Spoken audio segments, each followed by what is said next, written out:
Hello बच्चों, कैसे हो आप सब। Welcome back to our channel. My name is Priya और आज हम स्टार्ट करेंगे हमारे बायोमोलिक्यूल्स चैप्टर की बैक एक्सरसाइज। यानी आज के लेक्चर में हमारे चैप्टर के पीछे जितने भी क्वेश्चंस गिवन है हम उन्हें वन बाय वन करके कवर करेंगे। लेकिन उससे पहले आप सभी को बायोमोलिक्यूल्स चैप्टर अच्छे से समझ में आना चाहिए, क्योंकि अगर आपको वो चैप्टर समझ में नहीं आया हुआ, आपको वो कॉन्सेप्चुअल क्लैरिटी नहीं है, तो आप इन क्वेश्चंस को अटेम्प्ट नहीं कर पाओगे। माना कि थोड़ा फैक्चुअल चैप्टर है, बट इनके फैक्ट्स को ध्यान रखने के लिए भी आपको एक बार तो चैप्टर की रीडिंग लेना जरूरी है। तो अगर किसी का चैप्टर मिस हो गया या किसी को कोई टॉपिक देखना है तो उन सभी के लिए आपको डिस्क्रिप्शन बॉक्स में प्लेलिस्ट का लिंक मिल जाएगा। आप वहां से उस पर्टिकुलर कॉन्सेप्ट को क्लियर कर सकते हो।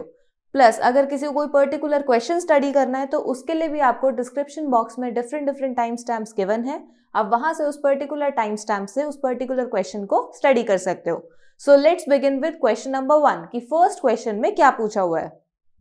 फर्स्ट क्वेश्चन में आपसे पूछा हुआ है व्हाट आर मोनोसैकेराइड्स, यानी यहां पर आपको मोनोसैकेराइड्स को डिफाइन करने के लिए बोला है। मोनोसैकेराइड्स को स्टार्ट करने से पहले हमें थोड़ा सा इसके बारे में पता होना चाहिए। वैसे तो मैंने इसे कंप्लीटली अच्छे से समझाया चैप्टर में, बट फिर भी थोड़ी और क्लैरिटी से, ताकि अगर कोई नया स्टूडेंट है उसे कंफ्यूजन ना हो, मैं थोड़ा ब्रीफली एक्सप्लेन करती हूँ। जब हम मोनोसैकेराइड्स की बात करते हैं तो हमारे दिमाग में सबसे पहले कार्बोहाइड्रेट्स की इमेज क्लियर होती है, क्योंकि हमें पता है कि जब हम कार्बोहाइड्रेट्स को ऑब्जर्व करते हैं तो कार्बोहाइड्रेट्स की डिफरेंट जो क्लासिफिकेशन है उसके अकॉर्डिंग हम उसे क्लासिफाई करते हैं monosaccharides, disaccharides, oligosaccharides and polysaccharides में।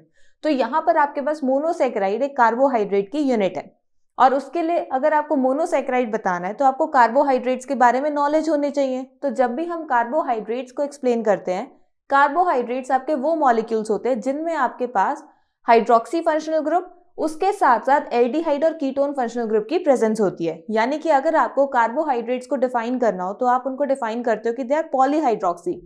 पॉलीहाइड्रोक्सी मीन्स उनके अंदर एक OH यानी हाइड्रोक्सी फंक्शनल ग्रुप होगा। इसके साथ में या तो आपके पास एल्डिहाइड फंक्शनल ग्रुप होगा या आपके पास कीटोनिक फंक्शनल ग्रुप होगा, यानी आपके पास इन दोनों में से कोई एक फंक्शनल ग्रुप प्रेजेंट होगा। यानी कि हमारे कार्बोहाइड्रेट मॉलिक्यूल्स के अंदर मल्टीपल फंक्शनल ग्रुप्स की प्रेजेंस होती है, जिन फंक्शनल ग्रुप्स को मैं ऑलरेडी यहाँ पर आपको शो कर चुकी हूँ। और उन मॉलिक्यूल्स की हाइड्रोलिसिस के अकॉर्डिंग हम उसे क्लासिफाई करते हैं।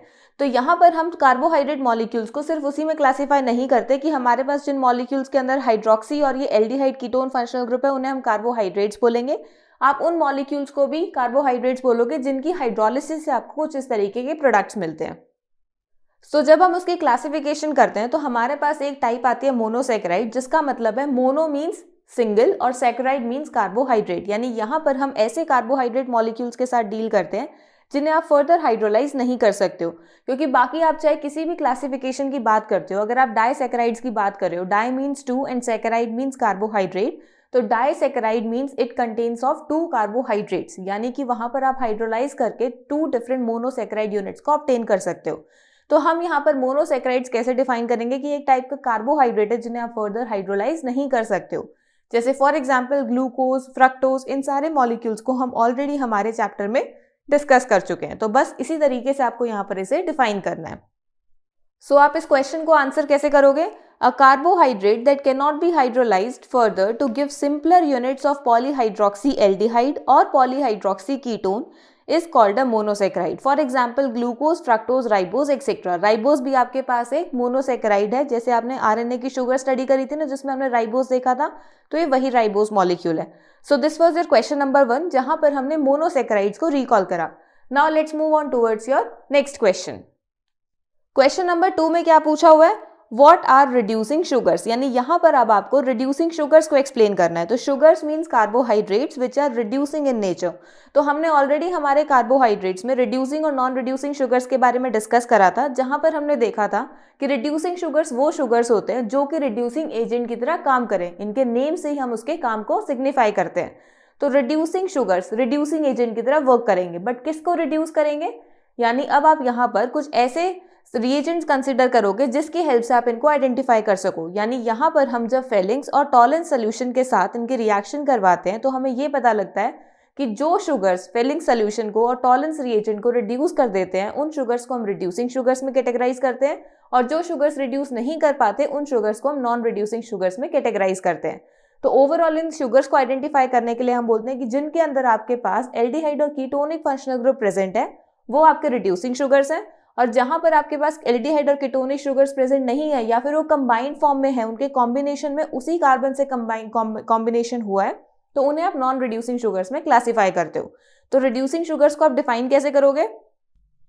Those sugars which act as reducing agents are called as reducing sugars, which reduces Welling solution and tolerance reagent. For example, glucose, fructose, etc. तो ये आपके पास reducing sugar की definition है. So this was your question number 2. Now let's move on to question number 3. Question number 3 में क्या पूछा हुआ है? Write two main functions of carbohydrates in plants, यानी यहाँ पर अब आपको फिर से कार्बोहाइड्रेट्स के ही बारे में बात करने के लिए बोला है, बस उसमें यहाँ पर डिफरेंस क्या है, कार्बोहाइड्रेट्स के आप फंक्शन को डिफाइन करोगे, वो भी स्पेसिफिकली प्लांट्स के अंदर।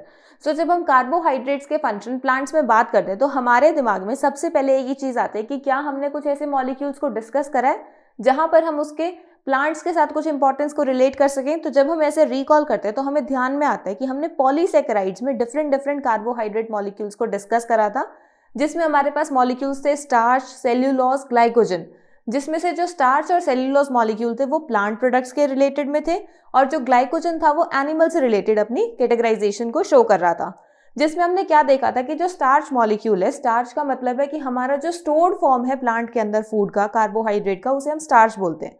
तो इसका मतलब है कि एक फंक्शन तो ये हो गया कि प्लांट्स के अंदर जो कार्बोहाइड्रेट स्टोर करे जाते हैं वो स्टार्च की फॉर्म में होते हैं, और जब प्लांट्स अपने फूड को सिंथेसाइज नहीं कर सकता, यानी वो फोटोसिंथेसिस नहीं कर सकता specially during the night time, तो वो उस टाइम पर उस स्टार्च को यूज करके अपनी एनर्जी रिक्वायरमेंट्स को कंप्लीट कर सकता है, फुलफिल कर सकता है। तो एक फंक्शन तो हमारे पास ये हो गया।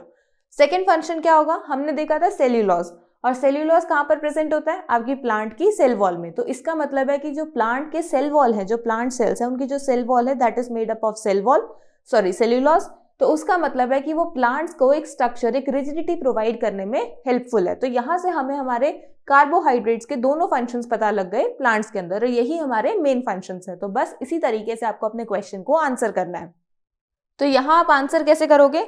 Carbohydrates provide rigidity to the plant cells as well as the cell wall of the plant is made up of cellulose, a polysaccharide molecule। यहाँ पर आपके पास जो कार्बोहाइड्रेट्स हैं वो आपके प्लांट सेल्स को रिजिडिटी प्रोवाइड करते हैं as the cell wall of plant is made up of cellulose, जो कि एक पॉलीसेक्राइड मॉलिक्यूल है।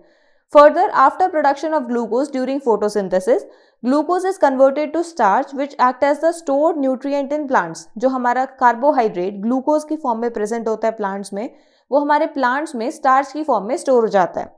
That can be used by plants when it is unable to perform photosynthesis. This shows carbohydrate supports biochemical processes inside the plant cells।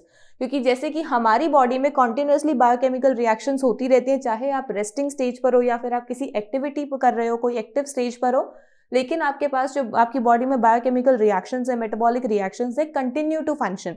Same way में plants के अंदर भी जो biochemical reactions होती हैं वो कॉन्टिन्यूसली चलती हैं। तो दिन में तो, डे टाइम में तो वो फोटोसिंथेसिस से एनर्जी को, अपने रिक्वायरमेंट्स को कंप्लीट कर लेते हैं, बट ड्यूरिंग नाइट टाइम वहां पर फोटोसिंथेसिस नहीं हो रही है, तो आपके पास फूड प्रोडक्शन नहीं हो रहा। तो उस फूड को आप यूज कर सकते हो नाइट टाइम के टाइम पर, जब आपके पास फोटोसिंथेसिस ना हो रहा हो, तो यानी प्लांट्स के पास फोटोसिंथेसिस ना हो रहा हो। तो so this was our question number 3। Now let's move on to question number 4। Question number 4 में क्या पूछा हुआ है? Classify the following into monosaccharide and disaccharide. यहाँ पर आपको कुछ मॉलिक्यूल्स गिवन है, इन मॉलिक्यूल्स को मोनोसेक्राइड और डाइसेक्राइड मॉलिक्यूल्स में क्लासीफाई करना है। बट इस क्लासिफिकेशन से पहले थोड़ा सा ब्रीफ आइडिया ले लेते हैं मोनोसेक्राइड्स और डाइसेक्राइड्स के बारे में, ताकि आप उन्हें इजीली क्लासीफाई कर सको। वैसे तो हम इसे ऑलरेडी प्रीवियस क्वेश्चन में डिस्कस कर चुके हैं, बट फिर भी यहाँ पर एक ब्रीफ आइडिया को डिस्कस करते हैं। जब हम सेक्राइड मॉलिक्यूल की बात करते हैं तो इसका मतलब है हम किसी कार्बोहाइड्रेट, किसी शुगर मॉलिक्यूल की बात कर रहे हैं, और उन शुगर मॉलिक्यूल्स को, उन कार्बोहाइड्रेट मॉलिक्यूल्स को हम क्लासिफाई कर सकते हैं उनके हाइड्रोलिसिस के बेसिस पर।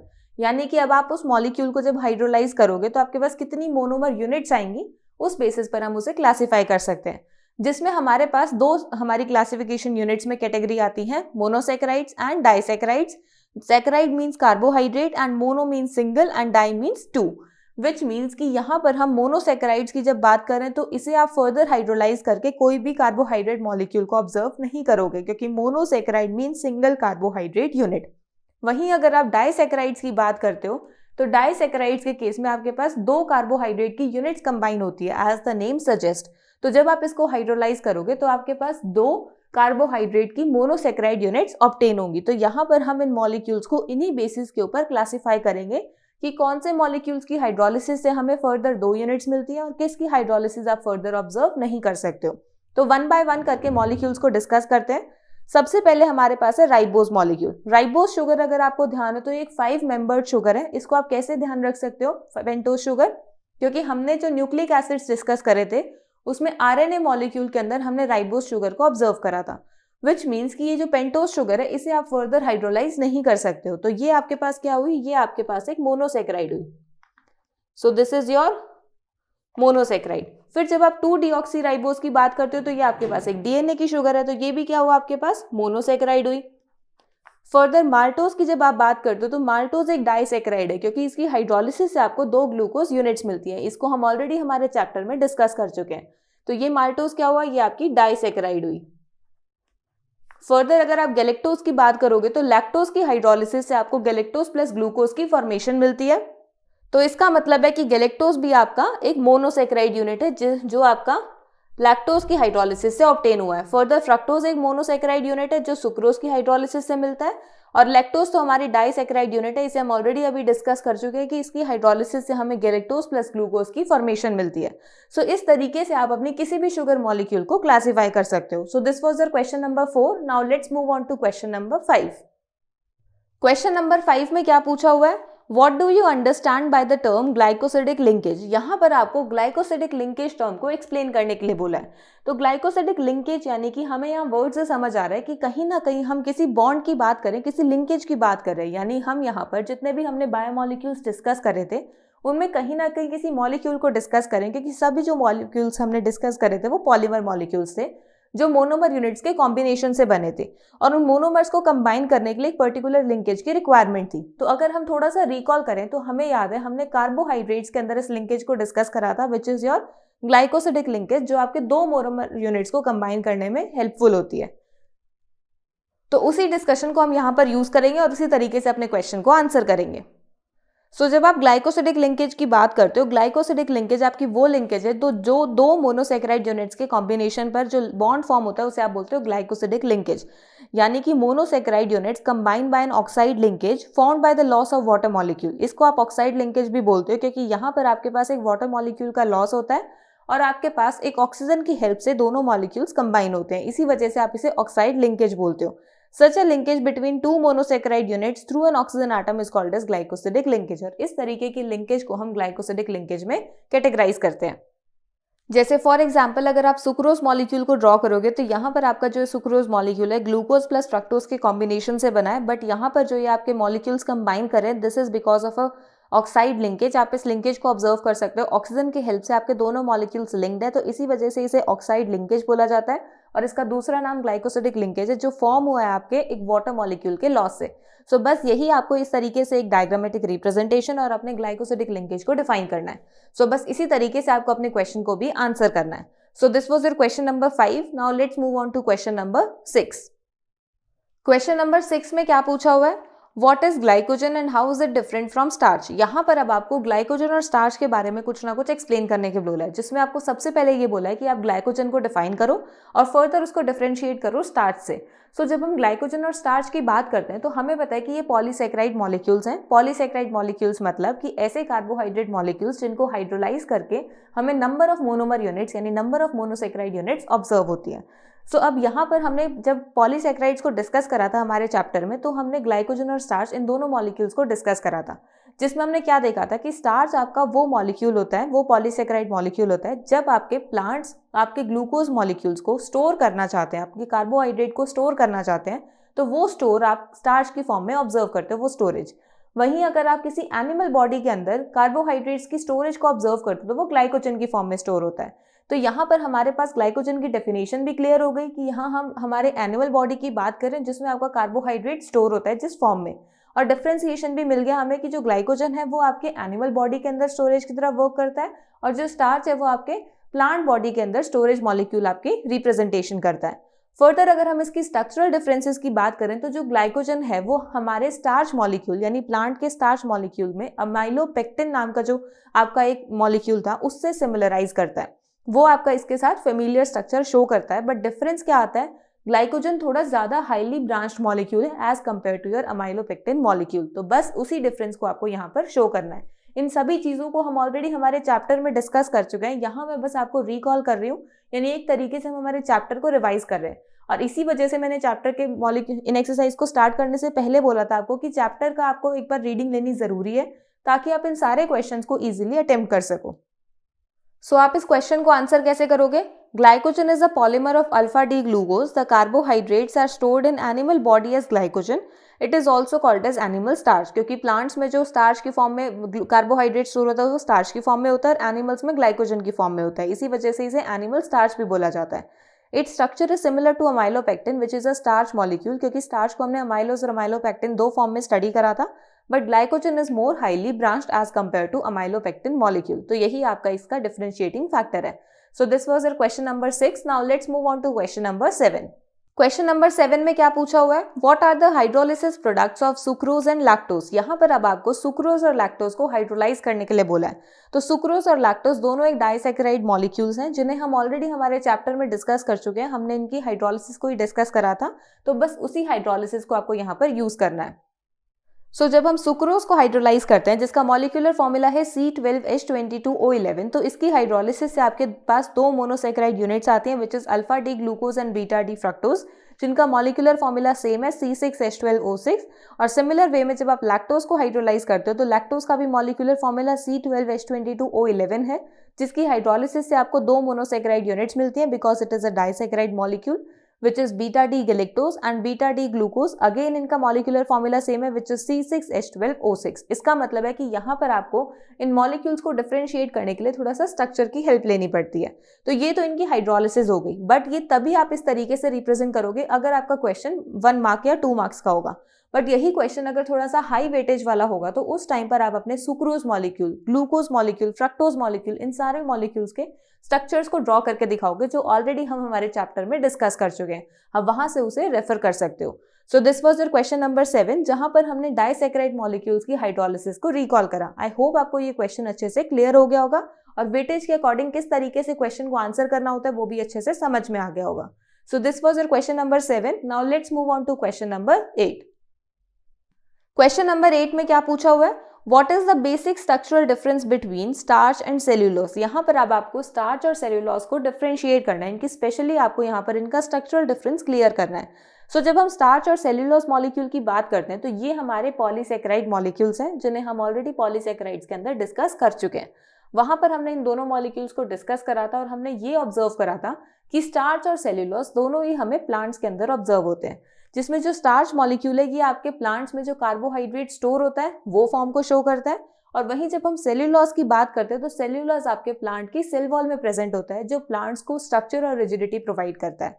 तो अब हमने इसके फंक्शन को तो ऑब्जर्व कर लिया और मॉलिक्यूल्स को भी देख लिया, इन्हें अब हमें डिफरेंशिएट करना है इनकी स्ट्रक्चरल बेसिस पर। तो उसके लिए हम हमारे चैप्टर के डिस्कशन का ही हेल्प लेंगे, क्योंकि हमने इसे चैप्टर में बहुत ही डिटेल्ड फॉर्म में डिस्कस करा था, उसी को हम यहाँ पर यूज करेंगे। तो सबसे पहले हम स्टार्च मॉलिक्यूल को डिस्कस करते हैं। स्टार्च आपके मेन स्टोरेज पॉलीसैकेराइड है प्लांट्स के, जो कि आपका काफ़ी ज़्यादा इंपॉर्टेंट डाइटरी सोर्स भी है ह्यूमन बींग्स के लिए, क्योंकि हमारे जितने भी प्लांट प्रोडक्ट्स हैं वो यूजुअली आपके स्टार्च की फॉर्म में उस फूड को स्टोर करते हैं। Found in the cereals, roots, tubers and some vegetables. ये तो आपके स्टार्च मॉलिक्यूल की डेफिनेशन होगी। फर्दर हमें ये पता है कि स्टार्च आपका पॉलीमर है अल्फा ग्लूकोज यूनिट्स का, जिसमें आप दो कंपोनेंट्स में से डिस्कस करते हो which is amylose and amylopectin. तो पहला तो आपका स्ट्रक्चरल डिफरेंस यहीं से आ जाता है कि स्टार्च को हम दो डिफरेंट कंपोनेंट्स में डिस्कस करते हैं, इसके दो डिफरेंट स्ट्रक्चरल रिप्रेजेंटेशन है, बट सेल्यूलोज के ऐसी कोई भी डिफरेंशिएशन नहीं है। फर्दर जब हम अमाइलोज की बात करते हैं तो अमाइलोज एक वाटर सॉल्युबल मॉलिक्यूल है जिसमें आपका 15 to 20% स्टार्च होता है, जो कि एक अनब्रांच्ड चेन मॉलिक्यूल है जिसमें आपके 200 से लेके 1000 alpha D plus glucose units attached होते हैं वाया C1C4 ग्लाइकोसिडिक लिंकेज। यही आपका जो मेन पॉइंट है, this is your differentiating unit, क्योंकि यहाँ पर हम सारे के सारे स्ट्रक्चरल पॉइंट्स की बात करें, अनब्रांच्ड मॉलिक्यूल, हमारे मोनोमर यूनिट्स की बात करें, हम यहाँ ग्लाइकोसिडिक लिंकेज की बात करें। सो दिस वाज अबाउट अमाइलोज। अब थोड़ा अमाइलोपैक्टिन को डिस्कस करते हैं और फिर उसको डिफरेंशिएट करते हैं सेल्यूलोज से। अगर हम अमाइलोपेक्टिन की बात करते हैं तो ये वाटर इनसॉल्युबल मॉलिक्यूल है जिसमें आपका 80 to 85% स्टार्च होता है। ये आपका एक ब्रांच चेन पॉलीमर है और अल्फा डी ग्लूकोज यूनिट से कंबाइन हुआ है, जिसमें आप C1C4 ग्लाइकोसिडिक लिंकेज ऑब्जर्व करते हो और ब्रांचिंग ऑब्जर्व करते हो C1C6 ग्लाइकोसिडिक लिंकेज में। तो ये तो हमारे अमाइलोज और अमाइलोपेक्टिन का हो गया। अब थोड़ा सा स्टार्च सेल्यूलोज को डिस्कस करते हैं, जिसमें हमें ये पता है कि जो आपके सेल्यूलोज हैं they are exclusively found in plants, जो कि काफी ज्यादा अबंडेंट ऑर्गेनिक सब्सटेंस है प्लांट किंगडम में और ये सेल वॉल में प्रेजेंट होता है। तो ये तो इसकी डेफिनेशन होगी। इसके स्ट्रक्चरल पॉइंट्स को अगर हम डिस्कस करेंगे तो इसकी जो मॉलिक्यूल है सेल्यूलोज मॉलिक्यूल एक स्ट्रेट चेन पॉलीसेकेराइड मॉलिक्यूल है, जिसमें आपके बीटा डी ग्लूकोज यूनिट से कंबाइन हुआ है यूजिंग C1C4 ग्लाइकोसिडिक लिंकेज। तो डिफरेंसेस क्या हुए? सबसे फर्स्ट डिफरेंस आपका ये है कि जो स्टार्च मॉलिक्यूल है उस स्टार्च मॉलिक्यूल के आपके स्ट्रक्चरल यूनिट्स को आप अमाइलोज और अमाइलोपेक्टिन में डिवाइड कर सकते हो। डिफरेंशिएटिंग पॉइंट्स आपके बहुत सारे हो सकते हैं, ये ध्यान रखना है। यहाँ पर हमें स्पेसिफिकली उनके स्ट्रक्चरल डिफरेंसेस की बात करनी है तो हम उन्हीं को यहाँ डिस्कस कर रहे हैं। स्ट्रक्चरल डिफरेंस में सबसे पहले अमाइलोज और अमाइलोपेक्टिन को जब आप ऑब्जर्व करते हो तो स्टार्च में आप दो कंपोनेंट्स में उसे डिस्कस कर सकते हो उसके स्ट्रक्चर को। वहीं ग्लूकोज के अंदर सेल्यूलोज के अंदर आप ऐसे रूसेट कंपोनेंट्स में डिवाइड नहीं करते हो। फिर वहीं अगर आप इसके स्ट्रक्चर की बात करो तो अमाइलोज आपका अनब्रांच्ड है, अमाइलोपेक्टिन आपका ब्रांच्ड है, बट सेल्यूलोज आपका स्ट्रेट चेन में आपकी पॉलीसेकेराइड यूनिट को शो करता है। वहीं जब आप स्टार्च की बात करते हो तो स्टार्च में आपके अल्फा डी ग्लूकोज यूनिट से वो कंबाइन होकर बना है, यानी मोनोमर यूनिट्स क्या है? Alpha D glucose. वहीं जब आप सेल्यूलोज के मोनोमर यूनिट्स की बात करते हो it is beta D glucose, यानी हमारे पास मोनोमर यूनिट्स में भी डिफरेंस है। और फर्दर ग्लाइकोसिडिक लिंकेज की जब आप बात करोगे तो ये जो ग्लाइकोसिडिक लिंकेज है ये अमाइलोपेक्टिन की ग्लाइकोसिडिक लिंकेज से डिफरेंस है। यहाँ पर आपके पास अमाइलोपेक्टिन में C1C4 ग्लाइकोसिडिक लिंकेज भी मिलती है और C1C6 ग्लाइकोसिडिक लिंकेज भी मिलती है। वहीं जब आप सेल्यूलोज की बात करते हो तो यहाँ आपको सिर्फ और सिर्फ C1C4 ग्लाइकोसिडिक लिंकेज ऑब्जर्व होती है। तो ये तो आपके कुछ डिफरेंशिएटिंग पॉइंट्स हो गए। इनके साथ साथ आप इसके डायग्रामेटिक रिप्रेजेंटेशन को भी यूज कर सकते हो, जिसमें आप अमाइलोज और अमाइलोपेक्टिन दो डायग्रामेटिक रिप्रेजेंटेशन स्टार्च की शो कर सकते हो। वहीं सेल्यूलोज में आप सिंगल डायग्रामेटिक रिप्रेजेंटेशन से शो करके अपने क्वेश्चन को कंक्लूड कर सकते हो, अपने आंसर को कंक्लूड कर सकते हो। सो ये डायग्रामेटिक रिप्रेजेंटेशन हमने चैप्टर में भी डिस्कस करी थी। ये आपके अमाइलोज का डायग्राम है और ये आपके अमाइलोपेक्टिन का डायग्राम है। और वहीं जब आप सेल्यूलोज की बात करोगे तो ये आपके सेल्यूलोज का डायग्राम है। तो इस तरीके से डायग्राम भी शो करके आप अपने मॉलिक्यूल्स को डिफरेंशिएट कर सकते हो, क्योंकि यही आपके स्ट्रक्चरल डिफरेंसेस में काउंट होते हैं। सो ये इस तरीके से आप अपने क्वेश्चन को आंसर करोगे। So this was our question number 8। Now let's move on to question number 9। Question number 9 में क्या पूछा हुआ है? What happens when D-glucose is treated with following reagents? यहाँ पर आपके पास एक D-glucose मॉलिक्यूल है जिसे आप डिफरेंट रिएजेंट से रिएक्ट करवा रहे हो, which is your HI, bromine water and HNO3। तो जब आप इन तीनों मॉलिक्यूल्स के साथ ग्लूकोज को रिएक्ट करवाते हो तो आपके पास क्या प्रोडक्ट्स आते हैं वो आपको यहाँ पर शो करना है। सो इन सारे प्रोडक्ट्स को हम ऑलरेडी हमारे चैप्टर में डिस्कस कर चुके हैं, इन सारी रिएक्शंस को डिस्कस कर चुके हैं, जहाँ पर हमने जब ग्लूकोज के स्ट्रक्चर को डिस्कस करा था तो जब उसके ओपन चेन स्ट्रक्चर को डिस्कस करा था वहां पर हमने इन तीनों रिएक्शंस की हेल्प ली थी। सो बस उसी डिस्कशन को हम यहाँ पर यूज करेंगे। सबसे पहले HI मॉलिक्यूल के साथ रिएक्शन है। हमें पता है ग्लूकोज यूनिट कुछ इस तरीके से हमें मिलती है कि उसका ग्लूकोज का स्ट्रक्चर है। जब ये डी ग्लूकोज आपके HI के साथ रिएक्ट करता है तो HI के रिएक्शन से आपका जो ये ग्लूकोज है ये N हेक्सेन में कन्वर्ट हो जाता है, जहां से हमने कंक्लूड करा था कि जब हमारा ग्लूकोज इस तरीके से N हेक्सेन यूनिट बताता है तो all the 6 carbon atoms are linked in a straight chain. So हमने स्ट्रेट चेन ऑफ ग्लूकोज को यहाँ पर ओवरऑल कंक्लूड करा था कि हमारे पास एक जो स्ट्रक्चरल स्केलेटन स्ट्रक्चर है वो हमें मिला था। सो आपके फर्स्ट पार्ट में आप ये ग्लूकोज की जब रिएक्शन करवाओगे HI के साथ तो आपको N hexane as a final product observe होगा। So this was your first part of the question. Now let's move on towards second part of the question. Second part में आपको ग्लूकोज की reaction बोलिए bromine water के साथ। तो जब हम ग्लूकोज की रिएक्शन ब्रोमीन वाटर के साथ करवाते हैं तो हमें यहाँ पर ग्लूकोनिक एसिड ऑब्जर्व होता है, जिसमें आपका जो एल्डिहाइड है ये कार्बोक्सिलिक एसिड में कन्वर्ट हो जाता है। तो यहाँ से हमने कंक्लूड करा था कि कार्बोनिल ग्रुप जो है वो आपका एल्डिहाइडिक ग्रुप है, क्योंकि अगर आपके पास एल्डिहाइडिक ग्रुप होगा तो वो किसी ऑक्सीडाइजिंग एजेंट की हेल्प से, which is your even mild oxidising agent, तो वहां पर आपको एक non substituted glucose carboxylic group की फॉर्मेशन शो करेगा। नॉन सब्स्टिट्यूटेड का मतलब आप ऐसे कह सकते हो नॉन डाइसेक्टेड, कि आपका जो मॉलिक्यूल है वो ब्रेक नहीं हुआ है। आपके पास overall same to same molecule आ रहा है, सेम कार्बन एटम्स का, बट डिफरेंस आपके पास ये आ रहा है कि पहले आपके पास वो एल्डिहाइड कार्बोनिल फंक्शनल ग्रुप में था, अब आपका वहां पे कार्बोक्सिलिक फंक्शनल ग्रुप शो हो रहा है। सो यहाँ पर जब आप डी ग्लूकोज को ब्रोमीन वाटर के साथ रिएक्ट करवाते हो तो आपके पास ग्लूकोनिक एसिड की फॉर्मेशन होती है। So this was your second part of the question. Now let's move on towards third part of the question, जहां पर आपको ग्लूकोज को HNO3 के साथ रिएक्ट करवाना है। सो जब हम ग्लूकोज को HNO3 के साथ रिएक्ट करवाते हैं तो हमारे पास सैकरिक एसिड की फॉर्मेशन होती है, क्योंकि HNO3 एक स्ट्रॉन्ग ऑक्सीडाइजिंग एजेंट होता है जो सिर्फ और सिर्फ एल्डिहाइड को ही नहीं, फ्री हमारे एल्कोहलिक ग्रुप को भी ऑक्सीडाइज कर देता है, दोनों को आपके कार्बोक्सिलिक ग्रुप में कन्वर्ट कर देता है। यानी कि अगर हम यहाँ पर ग्लूकोनिक एसिड के साथ भी रिएक्शन देखेंगे तो आपके पास सैकरिक एसिड ही आएगा, भले ही यहाँ पर आपका ऑलरेडी जो एल्डिहाइड है वो कार्बोक्सिलिक में कन्वर्ट हो चुका हो, आपका जो फ्री OH ग्रुप है, प्राइमरी हाइड्रोक्सी फंक्शनल ग्रुप, वो आपका कार्बोक्सिलिक में कन्वर्ट हो जाता है। तो यहाँ पर आप क्या शो करोगे कि जब हम डी ग्लूकोज को HNO3 के साथ रिएक्ट करवाते हैं तो हमारे पास सैकरिक एसिड की फॉर्मेशन होती है, जिससे हम presence of primary alcoholic group की प्रेजेंस को कंफर्म करते हैं। So this was your third part of the question, और इसी तरीके से आपको अपने तीनों पार्ट्स को आंसर करना है, इन तीनों रिएक्शंस को अपने क्वेश्चन के अंदर शो करना है। So this was your question number 9, जहां पर हमने open chain structure of glucose के हमारे रिएक्शंस को रिकॉल करा है। आई होप आपको ये क्वेश्चन अच्छे से क्लियर हो गया होगा। So now let's move on towards question number 10। Question number 10 में क्या पूछा हुआ है? Enumerate the reactions of D-glucose which cannot be explained by its open chain structure। यहाँ पर आपको D-glucose की उन reactions को explain करने के लिए बोला है जिन reactions को use करके आप उसके open chain structure को explain नहीं कर सकते हो। इस statement का मतलब क्या है? हमने ग्लूकोज मॉलिक्यूल के दो तरीके से स्ट्रक्चर्स को स्टडी करा था। एक हमारा ओपन स्ट्रक्चर था, दूसरा हमारा क्लोज स्ट्रक्चर था। हमने उसमें कुछ एविडेंसेस के बेसिस पर उसके स्ट्रक्चर के ऑब्जर्वेशन को फाइनली कंक्लूड करा था। सो ओपन स्ट्रक्चर के लिए हमने डिफरेंट रिएक्शंस के बेसिस पर फाइनली हमारे एक ओपन स्ट्रक्चर को कंक्लूड करके बनाया था, साइंटिस्ट ने बनाया था। उसी तरीके से जब उसके दूसरे रिएक्शंस को ऑब्जर्व करा गया ग्लूकोज की, तो कुछ रिएक्शंस ऐसी नहीं मिली जो कि हमारे उस ओपन स्ट्रक्चर को शो करते हो। इसका मतलब है कि फॉर एग्जाम्पल हमें पता है हमारे ओपन चेन स्ट्रक्चर के अंदर एल्डिहाइड मॉलिक्यूल प्रेजेंट है। अब एल्डिहाइड मॉलिक्यूल की कुछ रिएक्शंस हमें वहां पर प्रेजेंट नहीं मिलती, यानी शो नहीं होती। उसका रीजन क्या है कि शायद वहां पर एल्डिहाइड मॉलिक्यूल प्रेजेंट नहीं है, बट वो तो पॉसिबल है नहीं क्योंकि उसकी रिएक्शन हमें मिली भी है। तो उसके लिए हमें ये हो सकता है कि वो जो एल्डिहाइड ग्रुप है वो फ्री फॉर्म में प्रेजेंट नहीं है, यानी कि वो कहीं ना कहीं से कंबाइंड फॉर्म में या फिर वो किसी ना किसी के साथ बॉन्ड बना के अपनी एग्जिस्टेंस को शो कर रहा है।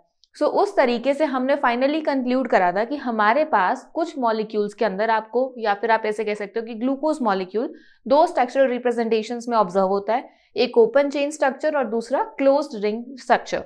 अब यहाँ पर हमें उस क्लोज्ड रिंग स्ट्रक्चर के बेसिस पर जो हमने एविडेंसेस फाइंड आउट करे थे कि इन एविडेंसेस, इन रिएक्शंस को यूज करके आप ये कंक्लूड कर सकते हो कि हमारा जो ग्लूकोज मॉलिक्यूल है वो सिर्फ और सिर्फ ओपन चेन स्ट्रक्चर ही शो नहीं करता, वो यहाँ पर आपको शो करनी है, वो आपको यहाँ पर एक्सप्लेन करनी है। सो इसको हमने ऑलरेडी हमारे चैप्टर में बहुत अच्छे से डिस्कस करा हुआ है, तो उसी डिस्कशन को हम यहाँ पर यूज करेंगे। So cyclic structure of glucose को स्टडी करते हुए हमने क्या देखा था कि open structure of glucose explain most of its properties but the following reactions और facts could not be explain. हमारे पास कुछ ऐसी रिएक्शंस या कुछ ऐसे फैक्ट्स हैं जिन्हें आपका जो ओपन स्ट्रक्चर है वो एक्सप्लेन नहीं कर पा रहा है, तो इसी वजह से जो ग्लूकोज है वो दूसरे फॉर्म ऑफ स्ट्रक्चर को शो करता है, which is your cyclic structure, जिसमें सबसे पहले आता है despite having an aldehydic group glucose does not give Schiff's test. हमें एल्डिहाइड की रिएक्शन मिल रही थी, लेकिन जब हम उसके अंदर स्किफ टेस्ट को ऑब्जर्व करते तो वो हमें शो नहीं होता, और इसके अंदर एल्डिहाइडिक ग्रुप भी प्रेजेंट है, तो ये कैसे पॉसिबल है? And it does not form the hydrogen sulphide addition product with NaHSO3, ना ही ये NaHSO3 के साथ hydrogen sulphide addition product show करता है। तो इन दोनों ही रिएक्शन से हमें ये कंक्लूड कर रहे हैं कि हमारे पास मॉलिक्यूल में CHO ग्रुप प्रेजेंट नहीं है, बट ये कैसे पॉसिबल है? हमने इसकी रिएक्शन को तो ऑब्जर्व करा था। इसकी पॉसिबिलिटी तब है जब वो फ्री फॉर्म में प्रेजेंट ना हो। तो फर्स्ट आपके पास ये रिएक्शन आती है। सेकेंड रिएक्शन क्या है? The pentaacetate of glucose does not react with NH2OH indicating absence of free CHO group. यहाँ फिर से आपके जो CHO एल्डिहाइडिक ग्रुप है उसकी फ्रीली एग्जिस्टेंस को यहाँ पे फिर से क्वेश्चन करा जा रहा है, क्योंकि जब उसका पेंटाएसीटेट डेरिवेटिव बनाया जाता है तो उसकी फर्दर हमें कार्बोनिल ग्रुप की रिएक्शंस ऑब्जर्व नहीं होती उसमें। उसका रीजन क्या है? क्योंकि वो साइक्लिक फॉर्म में अपनी एग्जिस्टेंस को शो करता है। फर्दर क्या हमें ऑब्जर्वेशन मिलती है? Glucose is found to exist in two different crystalline forms which are named as alpha and beta. Glucose further दो different crystalline forms में भी अपनी existence show करता है, which is alpha and beta form. The alpha form of glucose, जिसका melting point है 419 Kelvin, is obtained by crystallization from concentrated solution of glucose at 303 Kelvin, while beta form is obtained by crystallization from hot and saturated solution at 371 Kelvin। और alpha और beta दोनों ही forms आपकी cyclic form of glucose हैं। तो यहाँ से हमें क्या पता लगता है कि हमारे पास जो ग्लूकोज का मॉलिक्यूल है वो सिर्फ और सिर्फ ओपन चेन स्ट्रक्चर की फॉर्मेट में ही अपने स्ट्रक्चर को शो नहीं करता, वो एक क्लोज रिंग स्ट्रक्चर की भी फॉर्मेशन यहाँ पर शो करता है। So these are the three reactions और you can say three observations जिनके बेसिस पर साइंटिस्ट ने ओवरऑल कंक्लूड करा था कि ग्लूकोज दो डिफरेंट स्ट्रक्चर्स के अंदर अपने एग्जिस्टेंस को शो करता है। तो बस इन्हीं रिएक्शंस और इन्हीं ऑब्जर्वेशंस के बारे में आपको अपने क्वेश्चन के अंदर एक्सप्लेन करना है, बिल्कुल ऐसे ही एक्सप्लेन करना है। So this was your question number 10। Now let's move on to question number 11। Question number 11 में क्या पूछा हुआ है? What are essential and non-essential amino acids? Give two examples of each type। यहाँ पर आपको अमीनो एसिड्स को एक्सप्लेन करने के लिए बोला है, स्पेशली उनके क्लासिफिकेशन के बेसिस पर। जब हमने अमीनो एसिड को डिस्कस करा था तो वहाँ पर हमने देखा था कि हम अमीनो एसिड्स को क्लासीफाई कर सकते हैं उनकी असेंशियलिटी और नॉन असेंशियलिटी के बेसिस पर, जिसमें हमने देखा था कि असेंशियल अमीनो एसिड्स आपके वो अमीनो एसिड हैं जिन्हें आपको डाइट में इंक्लूड करने की ज़रूरत है, और नॉन असेंशियल अमीनो एसिड्स को आपको उन्हें डाइट में इंक्लूड करने की ज़रूरत नहीं है क्योंकि वो आपकी बॉडी में ऑलरेडी सिंथेसाइज हो जाते हैं, और उसी बेसिस पर हम उसे असेंशियल और नॉन असेंशियल में डिवाइड करते हैं और उसके फर्दर एग्जाम्पल्स को भी डिस्कस करा था। तो उसी डिस्कशन को हम यहाँ पर रिकॉल करेंगे और उसे ही अपने आंसर के अंदर यूज करेंगे। So on the basis of requirement of body हमने अमीनो एसिड्स को दो कैटेगरीज में डिवाइड करा था, essential and non essential amino acids, जिसमें अगर हम इन्हें डिफाइन करते हैं तो असेंशियल अमीनो एसिड्स क्या है? The amino acids which can not be synthesised in body and must be obtained through diet are called as essential amino acids. इन्हें आपको डाइट में इंक्लूड करना जरूरी है, इसी वजह से इन्हें असेंशियल अमीनो एसिड्स बोला गया है। वहीं अगर आप नॉन असेंशियल अमीनो एसिड्स की बात करोगे, the amino acids which can not be synthesised by body and are called as non essential amino acids which are not to be required to be taken in the diets. For example, इसके अगर हम essential amino acids की बात करें, valine, leucine, lysine etcetera. वहीं अगर आप non essential amino acids की बात करोगे, it is glycine, alanine, glutamine etcetera. तो इस तरीके से आप असेंशियल और नॉन असेंशियल अमीनो एसिड्स को अपने आंसर के अंदर यूज कर सकते हो। तो this was your question number 11। Now let's move on to question number 12। Question number 12 में क्या पूछा हुआ है? Define the following as related to the proteins. आपके पास यहाँ पर प्रोटीन के रिलेशन में तीन डिफरेंट टर्म्स गिवन है, इन तीनों ही टर्म्स को आपको डिफाइन करना है। सबसे पहले आपको पेप्टाइड लिंकेज गिवन है, फिर primary structure and then denaturation, यानी कि आपको यहाँ पर प्रोटीन्स के रिस्पेक्ट में उनकी पेप्टाइड लिंकेज को एक्सप्लेन करना है, प्राइमरी स्ट्रक्चर ऑफ प्रोटीन्स को एक्सप्लेन करना है एंड डीनेचुरेशन ऑफ प्रोटीन्स को भी एक्सप्लेन करना है। तो इन तीनों ही टर्म्स को हम ऑलरेडी हमारे चैप्टर में डिस्कस कर चुके हैं, तो उसी डिस्कशन को हम यहाँ पर यूज करेंगे। सो पार्ट बाय पार्ट हम यहाँ पर डिस्कस करते हैं। So in first part you are asked peptide linkage। Peptide linkage क्या होती है? Proteins are the polymers of alpha amino acids which are connected to each other by a peptide bond और peptide linkage। यानी कि जब alpha amino acids हमारे एक दूसरे के साथ कनेक्ट होकर प्रोटीन की फॉर्मेशन करते हैं तो वो जो कनेक्शन होता है, वो जो बॉन्डिंग होती है, that is by peptide bond और peptide linkage which is formed by amino group of one amino acid and carboxylic group of the other amino acid by the loss of water molecule। So आपके पास यहाँ पर एक peptide linkage की formation होगी which looks just like your amide molecule, और यहाँ पर एज अ रिजल्ट आपको डाइपेप्टाइड मॉलिक्यूल मिलेगा। सो इस तरीके से हम अपने पेप्टाइड लिंकेज को एक्सप्लेन करेंगे। आप पेप्टाइड लिंकेज को एक्सप्लेन कैसे करोगे? The polymers of alpha amino acids which are connected to each other by peptide bond or peptide linkage which is formed by amino group of one amino acid and carboxylic group of the other amino acid by the loss of water molecule, and as a result a amide type of linkage is formed which is known as peptide linkage and which is responsible for the protein formation। So इस तरीके से आप अपने peptide linkages को explain करोगे। So this was your first part of the question। Now let's move on towards second part of the question, जहां पर आपसे primary structure of proteins के बारे में पूछा हुआ है। जब हमने स्ट्रक्चर ऑफ प्रोटीन का डिस्कशन करा था तो वहां पर हमने देखा था कि हम प्रोटीन्स को दो स्ट्रक्चर्स में डिवाइड करके स्टडी कर सकते हैं, विच is your fibrous structure and globular structure, जिसमें हमने ऑब्जर्व करा था कि ग्लोबुलर स्ट्रक्चर को आप फर्दर 4 डिफरेंट लेवल्स के ऊपर डिवाइड करके समझ सकते हो, जिसमें आपका जो बेसिक लेवल था that was primary structure of the proteins, जिसको आप कैसे डिफाइन करते हो? इट इज वन और more polypeptide chain present in primary structure of protein, one और more polypeptide chains are present and amino acids are linked with each other in a specified sequence and any change in the sequence creates a different protein। So जब भी आपको primary structure of protein को explain करना है तो आपको ये ध्यान रखना है कि वहां पर आप एक या एक से ज्यादा पॉलीपेप्टाइड चेन्स को कंसीडर कर सकते हो जो एक दूसरे के साथ पेप्टाइड लिंकेज को यूज करके एक पर्टिकुलर सीक्वेंस में अटैच्ड है। जिस सीक्वेंस की हेल्प से आपके पास एक प्रोटीन की फॉर्मेशन होती है। अगर आपने उस सीक्वेंस को चेंज कर दिया, लेट्स से अगर आपके पास सीक्वेंस है, पहले वेलिन अटैच्ड है, फिर एलानिन अटैच्ड है, फिर ल्यूसीन अटैच्ड है, इसी तरीके से कोई पर्टिकुलर सीक्वेंस में आपके अमीनो एसिड्स अटैच्ड है। अगर आपने उस सीक्वेंस को चेंज कर दिया तो जो आपके पास फाइनल प्रोडक्ट आ रहा था प्रोटीन की फॉर्मेशन, प्रोटीन की फॉर्म में, वो आपके पास नहीं आएगा, बल्कि उसकी जगह डिफरेंट भी हो सकता है और एब्सेंट भी हो सकता है। तो आपको ये ध्यान रखना है कि प्राइमरी स्ट्रक्चर ऑफ प्रोटीन्स के अंदर स्पेसिफाइड सीक्वेंस का ध्यान रखा जाता है, because any change in the sequence creates a different protein. So इस तरीके से हम हमारे प्राइमरी स्ट्रक्चर ऑफ प्रोटीन्स को डिफाइन करते हैं। सबसे पहले आप स्टार्ट करोगे कि the globular structure of proteins can be studied at 4 different levels, in which primary structure is the basic level which can be defined as the following types. फिर आप अपने क्वेश्चन को इस तरीके से आंसर करोगे। So this was your second part of the question. Now let's move on towards third part of the question. In third part you are asked about the denaturation of proteins. So denaturation of proteins के बारे में जब हमने discuss करा था तो क्या discuss करा था कि आपके जो प्रोटीन मॉलिक्यूल्स हैं एक पर्टिकुलर स्ट्रक्चर में अपनी एग्जिस्टेंस को शो करते हैं। उसी स्ट्रक्चर के अंदर ये फंक्शनल अपनी फंक्शनैलिटी और एक्टिविटी को भी शो करते हैं, और उस स्ट्रक्चर को हम बोलते हैं नेटिव स्ट्रक्चर। अगर उस स्ट्रक्चर के अंदर कोई फिजिकल चेंजेस आने की वजह से, विच इज लाइक टेम्परेचर और पीएच चेंजेस, आपके पास उस स्ट्रक्चर के अंदर कुछ डिस्टर्बेंसेस क्रिएट होती हैं, जिससे उस स्ट्रक्चर के अंदर अनफोल्डिंग और अनकॉइलिंग हो जाती है, तो वहां पर उस प्रोटीन मॉलिक्यूल की बायोलॉजिकल एक्टिविटी डिक्रीज हो जाती है या फिर लूज हो जाती है, और उस स्ट्रक्चर को आप बोलते हो कि अब आपके पास डीनेचुरेशन ऑफ प्रोटीन हो गया, this structure is your denatured protein. So denaturation of proteins को आप एक्सप्लेन कैसे करोगे, डिफाइन कैसे करोगे? Proteins found in the biological system with a unique 3-dimensional structure and biological activity is called as a native protein, and when the native protein undergoes some physical changes like temperature and pH conditions changed by the external atmosphere, then the hydrogen bonds in the protein are disturbed, which causes the unfolding and uncoiling of the proteins, and the protein loses its biological activity, which results in the denaturation of proteins. तो आपको बस इसी तरीके से step by step अपने answer के अंदर denaturation proteins को डिफाइन करना है। और प्लस आप में इसमें एक एक्स्ट्रा फैक्चुअल डिटेल भी ऐड कर सकते हो कि secondary and tertiary structure of proteins are denatured and gets converted into primary structure of protein. Further आपके प्राइमरी स्ट्रक्चर से फर्दर डीनेचुरेशन नहीं होती है, क्योंकि वो आपका जो है वो सबसे बेसिक यूनिट है आपके स्ट्रक्चर ऑफ प्रोटीन्स की। So this was about the denaturation of proteins, which was your third part of the question, and along with it your question number 11 is completed. Sorry, your question number 12 is completed. Now let's move on towards question number 13.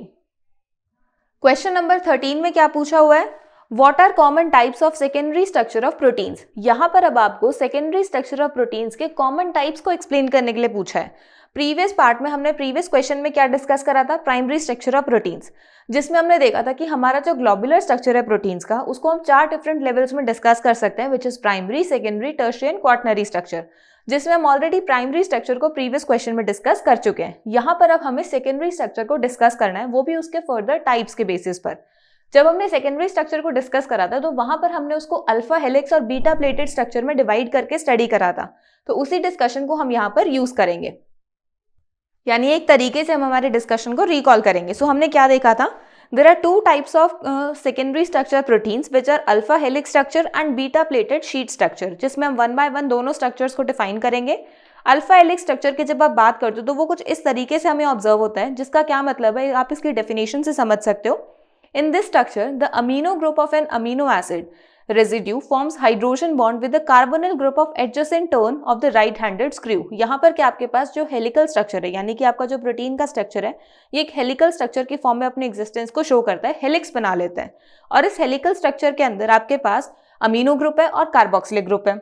So amino acid का जो amino group है उसका तो NH part और carboxylic group का carbonyl part एक दूसरे के साथ हाइड्रोजन बॉन्डिंग की फॉर्मेशन करते हैं, और इस हाइड्रोजन बॉन्डिंग की वजह से ही आपका जो स्ट्रक्चर है हेलिकल स्ट्रक्चर वो मेंटेन रहता है। सो ये तो था अल्फा हेलिक्स स्ट्रक्चर के बारे में, जिसका आप बेसिक एग्जांपल यूज कर सकते हो कि हमने न्यूक्लिक एसिड्स में देखा था, लाइक RNA मॉलिक्यूल। नेक्स्ट आपके पास यहाँ पर बीटा प्लेटेड स्ट्रक्चर क्या है? This structure is so because it looks like a pleated folds of drapery. यहाँ पर आपके पास ये प्लीटेड फोल्ड्स लाइक यानी प्लेट की तरह पर बिछा हुआ दिखता है, तो यहाँ पर इसको आप फर्दर कैसे डिफाइन करोगे? In this structure, all the peptide chains are stretched out to nearly the maximum extension and laid side by side, held together by the intermolecular hydrogen bonds. यहाँ पर क्या होता है, आपके पास जो पेप्टाइड चेन्स होती है ना, ये पेप्टाइड चेन्स स्ट्रेच करी जाती है और इनके अंदर फर्दर जो अमीनो और कार्बोनिल ग्रुप है उनके बीच में हाइड्रोजन बॉन्डिंग करी जाती है, साइड बाय साइड एक दूसरे के लाई होती हैं ये, और यहाँ पर इंटरमॉलिक्यूलर हाइड्रोजन बॉन्डिंग के थ्रू ये एक दूसरे से कनेक्टेड होती हैं और इसी तरीके से आपका बीटा प्लेटेड स्ट्रक्चर मेंटेन रहता है। सो यहाँ पर हमने हमारे सेकेंडरी स्ट्रक्चर ऑफ प्रोटीन्स के दो डिफरेंट फॉर्म्स को डिस्कस करा है, which is your alpha helix structure and beta pleated structure. So this was our question number 13। I hope आपको यहाँ पर स्ट्रक्चर ऑफ प्रोटीन्स अच्छे से समझ में आ गया होगा। Now let's move on towards question number 14। Question number 14 में क्या पूछा हुआ है? What type of bonding helps in stabilizing the alpha helix structure of proteins? अब यहाँ पर आपको alpha helix structure of proteins के अंदर बॉन्डिंग एक्सप्लेन करने की किस बॉन्डिंग की हेल्प से आपका helical structure of proteins maintain रहता है।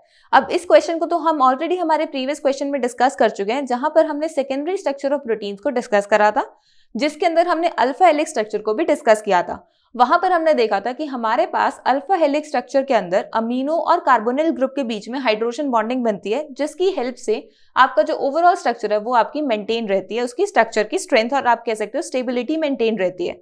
तो बस इस क्वेश्चन का आंसर क्या हो जाएगा कि हाइड्रोजन बॉन्डिंग की वजह से आपके हेलिकल स्ट्रक्चर के अंदर एक स्टेबिलाईजेशन आती है। सो आप इसे आंसर कैसे करोगे? The alpha helix structure of proteins is stabilized by intramolecular hydrogen bonding between the carbonyl and the amino groups of different peptide bonds.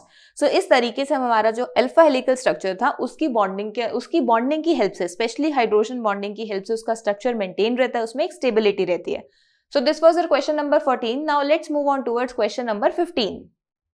Question number 15 में क्या पूछा हुआ है? Differentiate between the globular and fibrous proteins. यहाँ पर फिर से हमारे प्रोटीन के स्ट्रक्चर्स के बेसिस पर ये क्वेश्चन आया हुआ है, जहां पर अब आपको ग्लोबुलर और फाइब्रस प्रोटीन्स को डिफरेंशिएट करना है।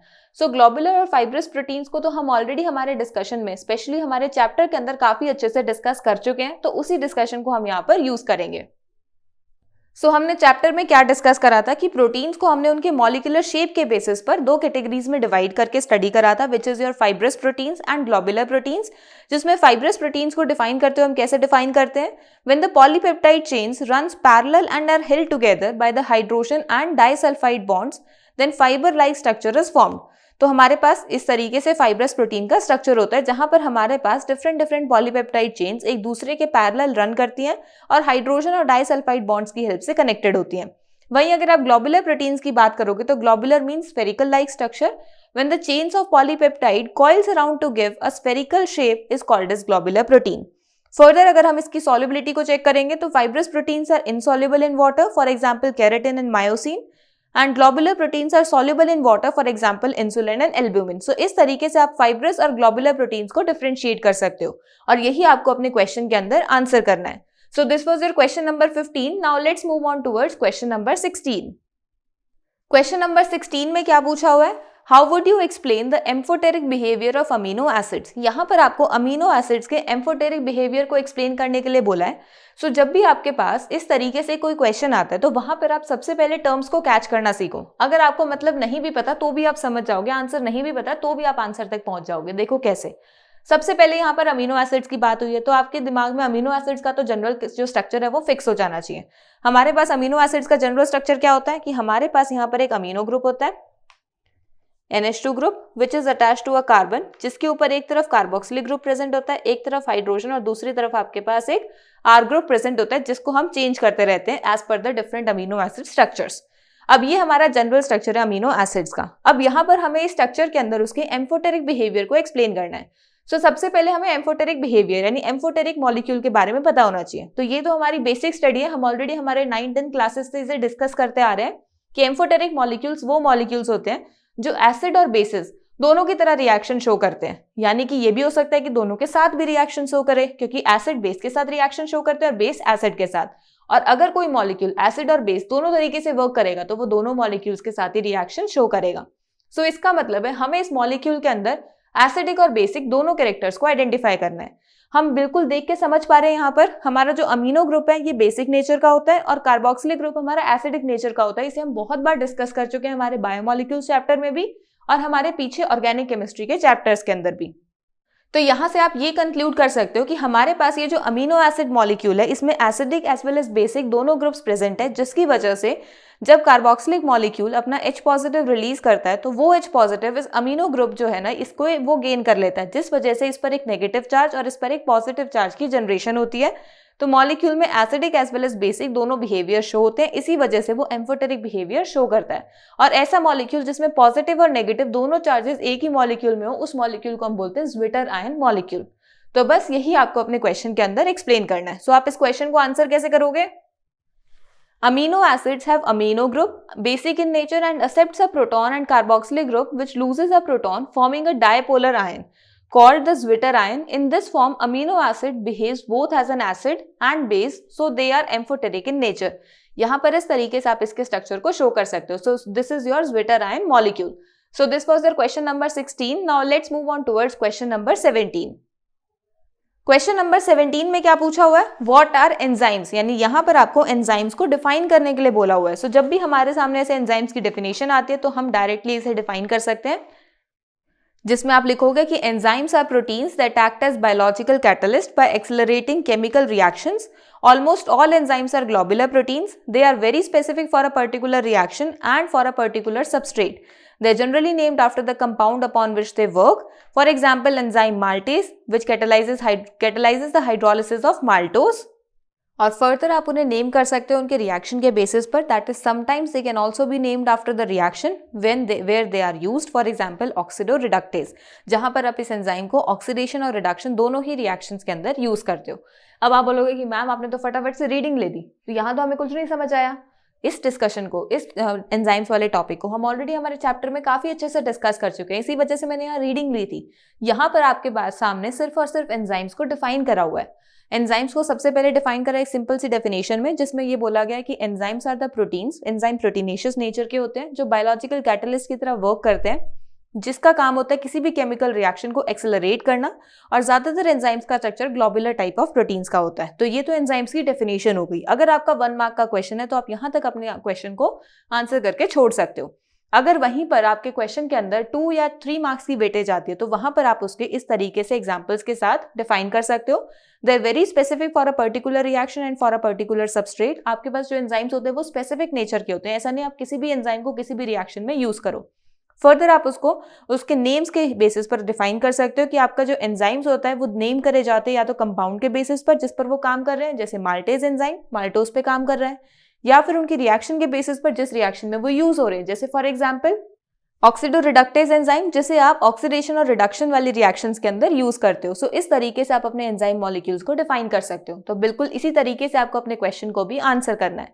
So this was our question number 17. Now let's move on towards question number 18. Question number 18 में क्या पूछा हुआ है? What is the effect of denaturation on the structure of proteins? यानी यहाँ पर आपको प्रोटीन के स्ट्रक्चर के ऊपर डीनेचुरेशन के इफेक्ट को एक्सप्लेन करना है. तो ये तो हमें ऑलरेडी पता है, हमने डीनेचुरेशन को डिस्कस कराई था, अभी प्रीवियस क्वेश्चन में भी डिस्कस करा था, जहाँ पर हमें पता है कि जब भी कोई मॉलिक्यूल आपका प्रोटीन डीनेचर हो जाता है तो उसकी जो बायोलॉजिकल एक्टिविटी है वो लॉस हो जाती है, यानी कि उसकी जो बायोलॉजिकल फंक्शनल नेचर था वो खत्म हो जाता है. तो बस यहाँ पर आपको वही चीज एक्सप्लेन करनी है. सो आप इस क्वेश्चन को आंसर कैसे करोगे? As a result of denaturation, the globules get unfolded and helices get uncoiled. Secondary and tertiary structure of proteins are destroyed, but the primary structure remains unaltered. क्योंकि ये आपका basic structure है. It can be said that during denaturation, secondary and tertiary structure of proteins gets converted into primary structure. आपका secondary और tertiary primary में convert हो जाते हैं by unfolding and uncoiling. Also, as the secondary and tertiary structure of proteins are destroyed, the enzyme loses its activity. तो आपके जो proteins का नेचर है वो बिल्कुल ही अपनी एक्टिविटी को लूज कर देता है. So this was your question number 18, जहां पर हमने डीनेचुरेशन को थोड़ा सा और एग्जैजरेटेड फॉर्म में डिस्कस करा है. वैसे तो हम इसको प्रॉपर तरीके से डिस्कस कर चुके हैं चैप्टर में, बट क्वेश्चंस में हमें यहाँ पर बार बार डिस्कस करना होता है क्योंकि क्वेश्चंस कई बार रिपीट हो जाते हैं. So this was your question number 18. Now let's move on towards question number 19. Question number 19 में क्या पूछा हुआ है? How are vitamins classified? Name the vitamin responsible for coagulation of blood. So इसे भी हम ऑलरेडी हमारे चैप्टर में डिस्कस कर चुके हैं, जहां पर हमने विटामिन टॉपिक डिस्कस करा था. वहां पर हमने विटामिन के बारे में और उसकी क्लासिफिकेशन के बारे में डिस्कस करा था, तो उसी डिस्कशन को हम यहाँ पर यूज करेंगे. तब हमने ऑब्जर्व करा था कि आप विटामिन को सॉल्युबिलिटी के बेसिस पर क्लासीफाई कर सकते हो as fat soluble vitamin and water soluble vitamin, जिसमें फैट सॉल्युबल विटामिन को आप कैसे डिफाइन करोगे? The vitamin which are soluble in fats and oils are and insoluble in water are called as fat soluble vitamin, and the vitamins which are soluble in water that must be supplied regularly in diet as they excreted from the body in urine and via sweating, that is they cannot be stored except the vitamin B12. जो vitamin आपके water में सॉल्युबलाइज हो जाते हैं उन्हें आप water soluble vitamin बोलते हो। इन्हें आप स्टोर कर सकते हो, इन्हें आप स्टोर नहीं कर सकते हो क्योंकि ये आपकी बॉडी से वाटर में डिसॉल्व होकर एक्सक्रीट हो जाते हैं यूरिन और स्वेटिंग की फॉर्म में। इसके एग्जाम्पल से ए, डी, ई, के विटामिन, और इसके एग्जाम्पल विटामिन बी ग्रुप जिसमें B1, B2, B6 सारी सीरीज आती हैं, और विटामिन सी मॉलिक्यूल। इस तरीके से आपने विटामिन मॉलिक्यूल्स को क्लासिफाई करा था। फर्दर इस क्वेश्चन में ये पूछा हुआ है कि आपका जो कौन सा विटामिन है जो कोगुलेशन ऑफ ब्लड में हेल्प करता है, यानी क्लॉटिंग ऑफ ब्लड, कि अगर आपको चोट लग जाए तो वहां से ब्लड फ्लो रुक जाए। आपका चोट लगने के बाद हमेशा तो ऐसे नहीं होता कि बार बार कंटिन्यूसली काफी लंबे टाइम तक ब्लड फ्लो होता रहता है, कुछ थोड़े से टाइम के बाद वो जो ब्लड फ्लो है वो रुक जाता है, उसमें क्लॉटिंग आ जाती है। आपने ऑब्जर्व करा होगा रेड से ना थ्रेड लाइक स्ट्रक्चर्स डेवलप होने लग जाते हैं, जिसको आप खुरन बोलते हो हिंदी में। तो वो जो थ्रेड लाइक स्ट्रक्चर्स डेवलप होते हैं वो आपके किसी विटामिन की वजह से होते हैं, और जिसे हम ऑलरेडी हमारे चैप्टर में डिस्कस करते हुए जब हमने विटामिन टेबल को डिस्कस करा था ना, वहां पर हमने उसे डिस्कस करा था कि vitamin K is helpful in clotting of blood और you can say coagulation of blood. So this was your answer. आप बिल्कुल इसी तरीके से अपने क्वेश्चन को आंसर करोगे। So this was your question number 19. Now let's move on towards question number 20. Question number 20 में क्या पूछा हुआ है? Why are vitamin A and vitamin C essential to us? Give their important sources. यहाँ पर आपको विटामिन A और vitamin C की essentiality बतानी है और इनके sources के बारे में बताना है। So विटामिन A और C इन दोनों विटामिन को हम अपने चैप्टर में डिस्कस कर चुके हैं, उसी डिस्कशन को आपको यहाँ पर रिकॉल करना है। आप इस क्वेश्चन को आंसर कैसे करोगे? Vitamin are essential for us because they protect us from different diseases. आपके लिए बॉडी के लिए विटामिन एसेंशियल क्यों है? क्योंकि वो डिफरेंट डेफिशिएंसी डिजीजेस से आपको बचाते हैं। Every vitamin is specific in its function. For example, the deficiency of vitamin A leads to xerophthalmia which is hardening of cornea of eye and night blindness. यानी कि जीरोप्थाल्मिया और नाइट ब्लाइंडनेस होगी अगर vitamin A की deficiency होगी, और वहीं vitamin C की डेफिशिएंसी होगी स्कर्वी की वजह से, which is your bleeding of gums. और इनके सोर्सेज क्या क्या है? विटामिन ए का सोर्स है fish liver oil, carrots, butter and milk, and vitamin C का सोर्स है citrus fruits, amla, green leafy vegetables. इस तरीके से आप अपने किसी भी विटामिन को यूज करके उसको आंसर कर सकते हो, क्योंकि आपने ऑलरेडी उसकी टेबल अच्छे से डिस्कस करी है। आपसे किसी भी विटामिन की डेफिशिएंसी पूछी जाए आप उसे भी आंसर कर सकते हो, और उसके सोर्सेज पूछे जाए तो उसे भी आप आंसर कर सकते हो। आपको बस उस टेबल को रेफर करना है जो आपकी एनसीईआरटी में गिवन है। This was your question number 20. Now let's move on towards question number 21. Question number 21 में क्या पूछा हुआ है? What are nucleic acids? Mention their two important functions. यहाँ पर आपको न्यूक्लिक एसिड्स को डिफाइन करने के लिए बोला है, प्लस उनके दो इंपॉर्टेंट फंक्शंस को डिफाइन करने के लिए बोला है। न्यूक्लिक एसिड्स का डिस्कशन हम ऑलरेडी हमारे चैप्टर में काफी अच्छे से कर चुके हैं, उसी डिस्कशन को हम यहाँ पर यूज करेंगे। आप न्यूक्लिक एसिड्स को डिफाइन कैसे करोगे? The particles in nucleus of the cell responsible for heredity are called as chromosomes, which are made up of proteins, and another type of biomolecules called as nucleic acids. There are two types of nucleic acids, which are your deoxyribonucleic acid, like that is DNA, and ribonucleic acid, which is RNA. आप nucleic acids को define कैसे करोगे? ये वो particles हैं nucleus के अंदर जो आपके क्रोमोसोम्स यानी हेरिडिटी के लिए रिस्पॉन्सिबल हैं, जिसे आप क्रोमोसोम्स बोलते हो, जो कि आपके दो तरीके के स्ट्रक्चर से बने होते हैं, विच is your proteinaceous structure and biomolecule other type जो है वो आपका न्यूक्लिक एसिड है, जिसके दो टाइप्स आप फर्दर डिवाइड करके स्टडी कर सकते हो, which is your DNA and RNA. DNA is responsible for your heredity characteristics. Nucleic acids are long chain polymers of nucleotides, so they are also called as polynucleotides. इस तरीके से आप nucleotides को define करते हो. नाउ अब आपको question के अंदर उसका सेकंड पार्ट आंसर करना है, which is the biological functions, और you can say important functions of nucleic acids. उसे भी हमने चैप्टर में डिस्कस करा था, जिसमें हमने क्या देखा था कि DNA is reserve of genetic information and is responsible for maintaining the identity of different species of organisms. DNA molecule is capable of self-duplication during cell division and identical DNA strands are transferred to daughter cells. RNA वहीं पर आप देखोगे तो it is responsible for protein synthesis in the cells, but the message of protein synthesis of a particular protein is present in DNA molecule. इस तरीके से आप DNA और RNA के functions को define कर सकते हो. बिल्कुल इसी तरीके से आपको अपने क्वेश्चन को आंसर करना है. This was your question number 21. Now let's move on towards question number 22. Question number 22 में आपसे क्या पूछा हुआ है, what is the difference between a nucleoside and a nucleotide. यहाँ पर आपको न्यूक्लियोसाइड और न्यूक्लियोटाइड के बीच में डिफरेंस करने के लिए बोला है। सो जब भी हमारे सामने ये दो टर्म्स आते हैं which is nucleoside and nucleotide, जो काफी कंफ्यूजिंग है इनके नेम के बेसिस पर, क्योंकि बहुत सारे स्टूडेंट्स कंफ्यूज हो जाते हैं, वो न्यूक्लियोटाइड की इन्फॉर्मेशन न्यूक्लियोसाइड में यूज कर देते हैं और न्यूक्लियोसाइड की इन्फॉर्मेशन न्यूक्लियोटाइड में एक्सप्लेन कर देते हैं, क्योंकि इनके नेम्स ही इतने कंफ्यूजिंग है। बट आपको यहाँ पर ये थोड़ा सा ध्यान में रख के देखना होगा कि कहाँ पर आप न्यूक्लियोटाइड्स के बारे में एक्सप्लेन कर रहे हो और कहाँ पर न्यूक्लियोसाइड्स के बारे में एक्सप्लेन कर रहे हो।